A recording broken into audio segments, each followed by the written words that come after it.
பிரம்மனுக்கு மூடு வந்து ஒன்ன படிச்சுட்டான், அடிக்காமனுக்கு மூடு வந்து என்ன அனுப்பிட்டான்.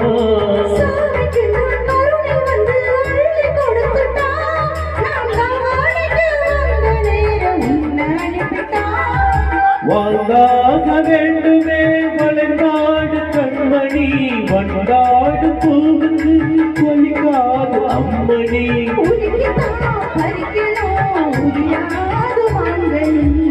அண்ண கிளி அந்த பெற்ற வண்ண கிளி, வீட்டுக்குள்ள இடம் இருக்கா வசதி எப்படி? முன்னழகு உச்சு வாங்கி நிற்குதடி, ஓ பின்னழகு பித்தம் கொள்ள வெக்குதடி. நீ எந்த ஊரில் வாங்கி வந்த இந்த சொத்து பொடி?